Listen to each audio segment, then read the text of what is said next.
people need to understand why it's getting old criticising Daniel Ricciardo, because the terms of him staying in Formula 1 have changed drastically. And sure, there are negatives of him staying in Formula 1, but there are some positives out there, aside from the dollar reduced. Yes, of course, I'm not saying he should carry on into his 40s or anything like that, but Daniel has showed us at the Canadian Grand Prix that in the wake of the media dogpiling on him, he could deliver. And I heard that quite clearly after qualifying when he asked if he had got 5th place in Q3, and then they told him he had. He responded to that with plenty of profanities in the affirmative. And I know, it's going against the grain criticising a driver who has really caused some division amongst the F1 community, and that was reflected in a poll that I conducted on Twitter. It was a split decision, implying that maybe the F1 fandom's not quite sure what to do with the situation that's Daniel Ricciardo's time in F1. And that's not helped with Jacques Villeneuve milking the heck out of him over the past week, now calling Daniel Ricciardo a hot potato topic. It's almost like he's dogging on one particular driver to gain attention. I should shut up now. Either way, the criticism is valid, but credit should also be thrown his way, which is important with any driver. Yes, even with Lance Stroll when he has a good day. You see, as part of Red Bull's plan— no, strike that. Christian Horner's Grandmaster plan, Daniel Ricciardo does fit well within it. But his role over the past few months has been tweaked slightly, and I think it could benefit him in the long term, meaning there is far less pressure on him to deliver. He's most likely going to be shored up as the potential support of the Racing Bulls team. Well, I mean, that is until Horner's gotten his monetary fix from it, and then sells the team. The topic? It's a tricky one. He has not had a smooth time of it at all. And especially, even at the back end of last year, he did have his moments where he was not showing his performance at all in comparison to Yuki Tsunoda. I am not saying he doesn't deserve the criticism. He does. All drivers do.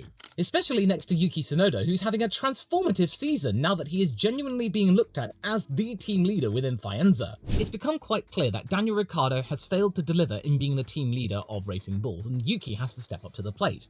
And his trademark temper tantrums cannot continue. And thankfully, they have seemingly held off for the time being. Especially at the Canadian Grand Prix, when he had that spin, and you could easily have thought that, oh, he's gonna blow off on the radio right now. Well, no, he didn't. You see, Esteban, Yuki got there in the end. Better late than never, or in your case, seemingly never. The dynamic at the second team is becoming a whole different animal than it was back when Daniel was rescued from the F1 scrap heap after a misguided move to McLaren, after a misguided move to Renault in 2019, which did come good the following year, and it's just a shame that he skipped town before the 2020 season even began, because that turned out to be one of his best years in a while. A couple of podiums to his name, solid results, and a clear leadership dynamic against Esteban Ocon, and then of course against Nico Hülkenberg in 2019. If he had stayed, you might have had a lineup where it might have been Ricciardo or Ocon again, which turned out to be okay, or Ricciardo and Alonso. Can you imagine that? That would have been a good solid lineup for Alpine, now rebranding itself, to have had. And they might have had a really good partnership for quite a few years. Alonso might still be there alongside Ricciardo. I know, if, balls, dad, mom, Verstappen, yeah, I get it, but still, it's something to think about. Because it became quite clear when he moved, the Mercedes power unit nor the McLaren car itself was gelling well with his style. It's funny that I mention Alonso at the same time, because he and Ricciardo, they make impatient and impulsive choices when it comes to moving teams, and that's the thing. That's the problem with Daniel Ricciardo. He made impatient moves and impulsive moves at that. And that really has resulted in his stock in F1 dropping drastically. If he had stayed in the same place or had stayed at Renault, he would be looked at in much higher regard. Nobody would be saying for him to leave Formula 1. And I could easily have suspected the same thing at Racing Bulls, him being impatient in getting back to the top team, since that was his purpose of being there. Especially when emboldened too by the CEO of the operation and being heralded as the golden boy returning after a rough few years lost at sea. Put simply, if Daniel keeps flogging that dead horse that, oh, don't worry, fellas, I'm going to get back to Red Bull and Max Verstappen. No, it's not going to happen, Daniel. No, just stop. The only way it could even possibly remotely happen is if Max is not there anymore and they need you to hold the fort alongside Checo. That's the only way. With Yuki being the central focus of the team for this and next year, his position within the outfit could be the mental relief that Ricciardo needs to fully get to grips with the V-carb. and where he stands in the Red Bull organization. He still has a place within that operation, not just from the commercial side of things, because of course he was one of the main reasons they got Visa and Cashapp and all of these big name sponsors for a team that otherwise had only Orlen tied to it in terms of big sponsors. No, he also has a good head on his shoulders. He's a nice guy. He is mature enough to realize when he's made a mistake, and he holds himself up to it. He makes himself accountable. And yes, at the beginning of the season, people were interested as to how Daniel would cope in a full-on battle for the second seat at Red Bull with Yuki Tsunoda. That was one of the biggest head-to-head battles I told people to take a look at. But after the first race, it became clear that it wasn't meant to be. There was a flashpoint, we saw it in Bahrain on the cool-down lap. Yuki dive-bombed Daniel Ricciardo after a team order which came far too late, similar to what happened at Montreal with Alpine, and then Yuki decided to take out his frustrations by nearly colliding into Ricciardo, and the last time that happened, as far as we can remember, was when Vettel and Stroll collided in Malaysia 2017. You know that Formula 1 would be playing the Ricciardo-Tsunoda collision ad nauseum if that had happened. It would have gone down in history, and I think Yuki Tsunoda's tenure within that team would have been null and void. But that tension has gone. It's not resurfaced in the same capacity at all since then, either through clear instruction by the team or the realization from both drivers that if they're going to get the second team toward their goal of 5th place in the Constructors, they can't do that again. And in the aftermath of that wake-up call, as Tsunoda would call it, he has seen a complete and utter transformation. He is a changed man. And even though he still has his moments when he gets a little bit shirty, and he is quite aggressive in driving, he has been at least able to deliver when it comes to points, and has now had the best start to a season he has ever had. Another thing which has neutralized this battle within the team is that the prize that they were chasing this year is completely gone. It's out of the equation. Sergio Perez is remaining at Red Bull until 2026. Or is it 2025? Christian Horner can't make up his mind at the moment. It's either that or the other. In any case, that prize is gone. So the only thing Ricciardo and Tsunoda need to do is try and survive, hang in there, which Tsunoda has successfully done, and Ricciardo is yet to have done, but it seems quite clear that he will be there next year since Christian Horner isn't done with him yet, and he is obviously still well liked amongst the team, and he is showing signs of improvement, albeit kind of slowly and sporadically. But I think he'll have more good days than bad days if he realizes his place within the team and starts to dig deep, like he did after the criticism from Villeneuve. Because I think we're all aware of what he's had from the media over the past couple of years, which culminated in Jacques Villeneuve being given a platform by Sky Sports to air out his own personal grievances on worldwide TV. Yes, I'll give him some credit. His takes were spicy, and it made debates amongst the Sky Sports pundits all the more interesting. It wasn't just the same old stuff about Mercedes all of the time. But at the same time, it just got overly excessive. And now we're hearing almost every single day, oh, Jacques said this, Daniel said that, Jacques clapped back, Daniel clapped back. Oh, stop! Because some of that Ricciardo speak was not entirely justified, because it completely disregarded his years at Renault, where he did see an uptick in performance, and completely trounced the returning Ocon and the incumbent Hülkenberg, and it also was really good in keeping that tempestuous Frenchman in order. Those years at Renault were good to him ultimately. Okay, not as good as the Red Bull days, but given the fact that he made that bizarre decision to go, and probably also had something to do with Renault offering him a lot of money to stay, after all of the criticism that had been hurled their way towards Renault to the point where Red Bull didn't even call them Renault engines anymore, was a clear sign that, yeah, he made a bad move at the time, but it clearly became good, and then he found his groove. He found his role and purpose in the team. And once Daniel Ricciardo knows where he stands amongst an organisation and a group, he can flourish. He feels clear. The pressure is relieved. And only then can we really see his full potential consistently. When it becomes muddied and it's not clear what his role is, or it changes completely and he's under-delivering, it only gets worse. Because it was clear that Renault were really disheartened with his abandonment of them, and they really embraced Ricciardo. Yes, the McLaren days were not kind to him, and he didn't settle into the car and team at all, which was a huge red flag for us all, and that criticism was justified. Because put simply, he did not live up to the role that Zak Brown and McLaren had for him. He was meant to lead the team, and he didn't. Brown and Seidel's comments when hiring the Australian were statements of intent to make use of his talents, his work ethic, and his fanbase and clout with sponsors. Yes, I know, the money-grabbing tactics of Racing Bulls is plainly visible, but any team worth their weight in salt would make the most out of Daniel Ricciardo. They would be milking him until he could be milked no more. The role for Daniel was to work with Lando and bring his race-winning experience to Woking as part of the regeneration process, which had shown signs of returning in 2020. But when looking back at it now and where McLaren is this year, it was quite obvious that they hadn't gotten to that place yet. It became obvious when he first got to McLaren that he was meant to be the brand new leader of McLaren after Carlos Sainz departed for Ferrari, and Lando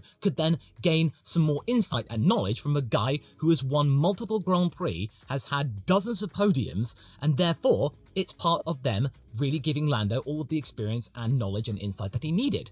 And yes, Lando did learn a thing or two.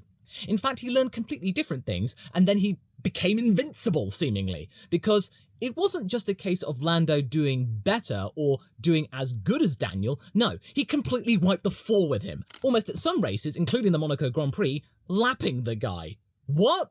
This was not supposed to happen, thought Zach Brown and Andreas Seidel. They probably didn't expect Lando to be that good immediately. I mean, they had high hopes for the kid, but not to the point where he could have almost bagged his first win, or maybe 2 wins, had team orders not prevailed at Monza, and they got that one too. And of course, we've got to remember that Lando had been at that team for a couple of years, so he was well bedded in, so that might have helped a little bit.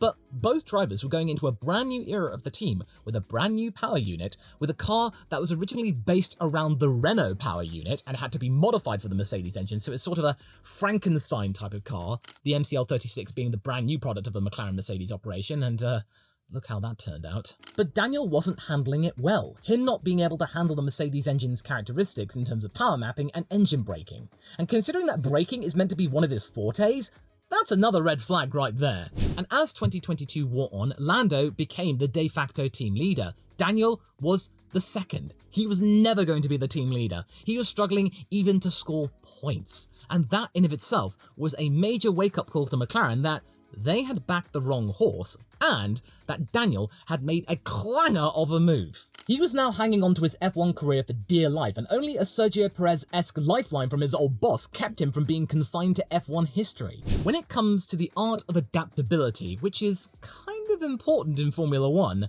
Daniel Ricciardo was severely lacking in it. If the car worked well with him, then that's great, but if it didn't, it would become incredibly hard for him to get back to where he once was, or he might never get back to that place. When you think about a driver who has won 8 Grand Prix, has had over 30 podiums, you would expect a certain level of performance and potential. Yes, that's very true.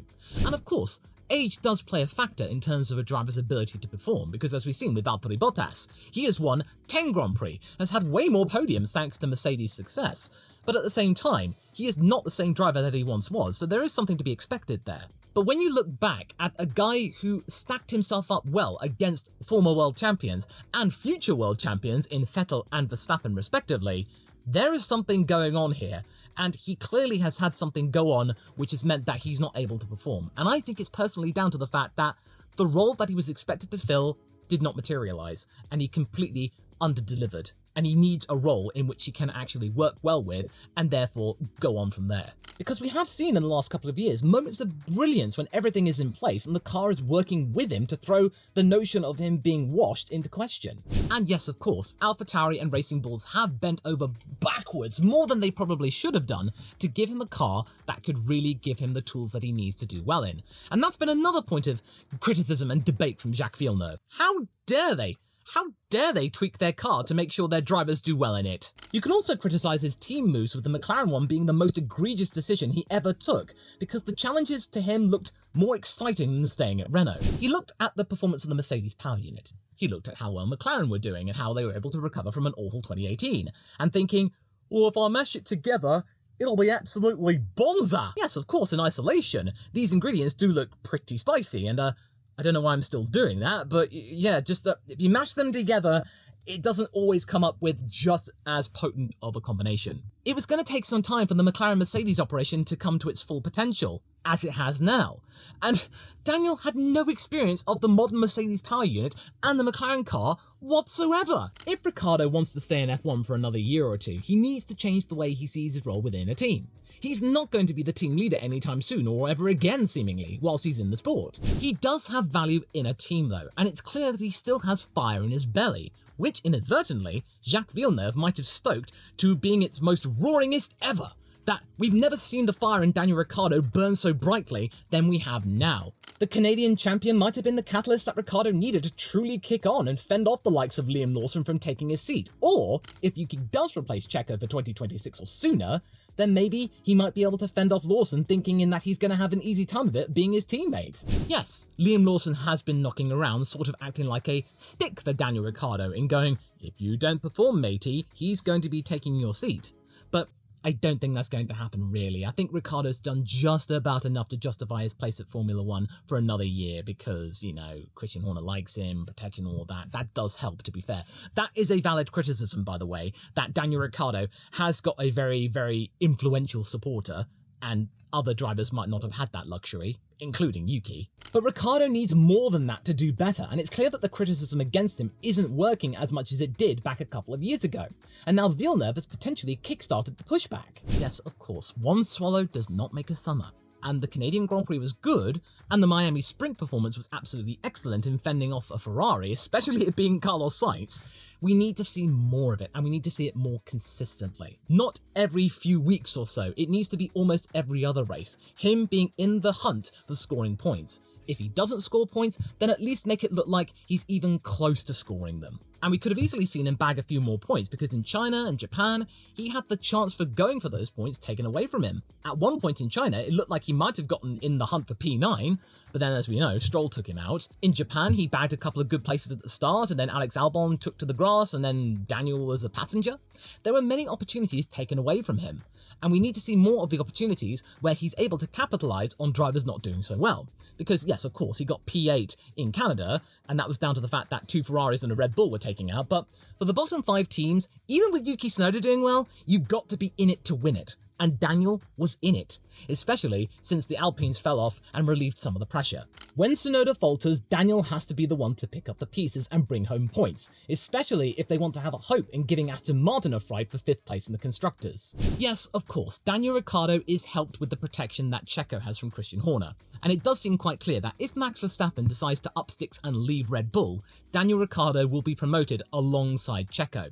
Unless, of course, something else happens and Yuki Tsunoda becomes so good, he becomes too good to ignore. But then again, I don't really see it happening. I think Honda will play some technical jiggery-pokery and get him into Aston Martin alongside maybe Lance Stroll or Fernando Alonso.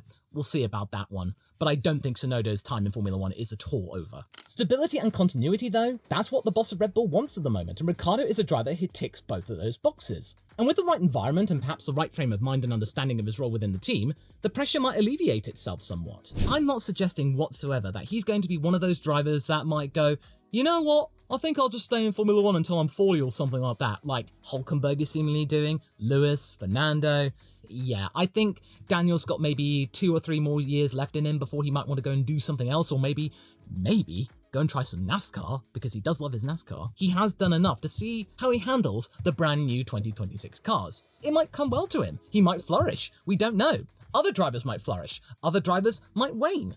The mystery there is too enticing to ignore for any driver, especially Daniel. One thing is certain though, Daniel needs to support Yuki in order to stay in F1 and not consider himself as a leader, but simply as a Formula One driver. With a clear and defined role ahead of him that is not going to change and is not going to suddenly metamorphose itself into something completely unattainable, I think Daniel could really do well.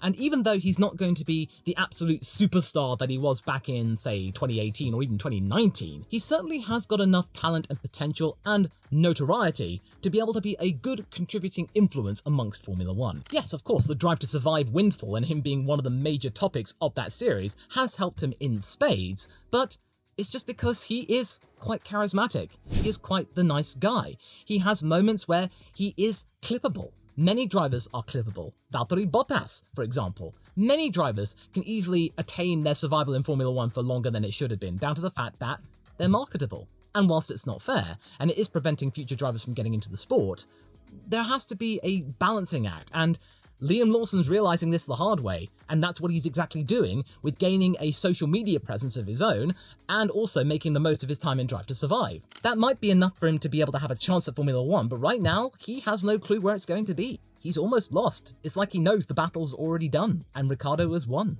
But Ricciardo's task right now is simple. Forget about the Red Bull gig. Forget about leading Racing Bulls, and instead focus on the team itself and your role within it, and fully understand it. The car is coming to him, and he still has that hunger, which has been stoked by the Canadian champion. And by Ricciardo telling Villeneuve to effectively consume human effluence, that's a clear sign that the guy still got something. Meanwhile, that hunger to show what for has probably worked too well for Esteban Ocon, because his situation over at Alpine has gotten even uglier than what it was before because of it. To find out why I think the feud between him and his team is now irreparable, go and watch this video next, take a peek, and see why it's just gonna get even worse from here. Ooh.